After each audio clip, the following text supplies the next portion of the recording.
আমার শাশুড়ি খুব স্ট্রং ছিলেন, আমার শাশুড়ি কাউকে ভয় পেতেন না। উনি যে এরকম ভাবে চলে যাবেন, ওনাকে কেউ মেরে ফেলবে আমরা ভাবতে পারিনি।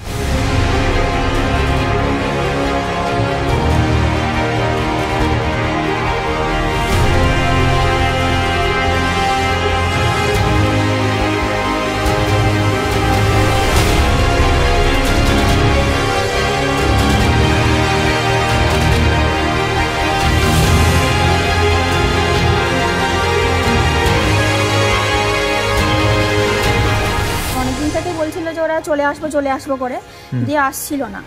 এবার কালকে আমার সঙ্গে বাড়িতে রাত্রিবেলা এসেছিল, এসে কথা বলে চলে গেছে। এবার আজকে হঠাৎ করে এরকম হচ্ছে আমরা বুঝতে পারিনি। লাস্ট কথা হয়েছে কাল রাত্রিবেলা, আমি বললাম যে সাবধানে বাড়ি যাবে, শীতকাল তো, তাহলে পৌঁছে গিয়ে ফোন করবে। ওই রাত্রিবেলায় কাল লাস্ট কথা হয়েছে। উনি যে এরকম ভাবে চলে যাবেন, ওনাকে কেউ মেরে ফেলবে আমরা ভাবতে পারিনি। উনি খুব স্ট্রং ছিলেন, আমরা তো ভাবিনি যে এরকম হয়ে যাবে, আমাদের সঙ্গে এরকম ঘটে যাবে। ওই যে ক্যালকাপ আছে ওইখানেই গর্তেতেই পড়েছিল, হ্যাঁ ঝোপের মধ্যে পড়েছিল। আর কি অবস্থায় ছিল দেহটা? ঢাকা দেওয়া ছিল, তো আমাদেরকে তো কাউকে হাত দিতে দেয়নি, আর দেখতেই পাইনি। ওই শুয়ে আছে, মুখটা খালি দেখেছি। বিজেপি সঙ্গে ছিল তো উনি, মানে ওই যেইটুকু, হ্যাঁ ছিল বলতে রাজকুমার জানা ছিল বলতে কি, উনি তো আর এখানে থাকেন না যে একমাত্র পার্টিতেই ইনভলভ থাকবেন। উনি যখন আসেন তখন হয়তো পাড়ার সবাই থাকে, যেমন বন্ধুদের সঙ্গে যাই ঘোরে সেরকম ব্যাপার। এমনি ভাবে যে সক্রিয়ভাবে বিজেপি কর্মী নন, না না না।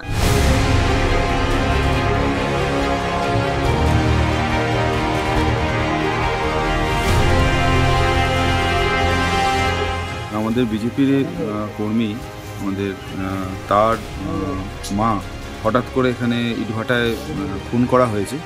সক্রিয় কর্মী, সে এখন বাইরে গেছে, সেটা শুনে আমরা ছুটে এসেছি। এবং যেভাবে মারা হয়েছে, গলা কেটে নিয়ে বলছে কচু পাতা দিয়ে ঢাকা ছিল, এবং তড়িঘড়ি সে বডি নিয়ে চলে গেল পুলিশ। এক তো খুব বড় সন্দেহের বিষয় আছে। আমরা চাই যে এর সঠিক তদন্ত হোক, যেভাবে হোক সেটা। এই এখন তো থানায় আমরা যাবো, আগে পরিস্থিতি খতিয়ে দেখি কী অবস্থা আছে না আছে, সবার সাথে খোঁজখবর নিই। ওনার বৌমার সাথে কথাবার্তা হলো, সবাই এখন ভীত সন্তুষ্ট আছে, তো এই অবস্থাকে গিয়ে তারপর জানতে পারবো।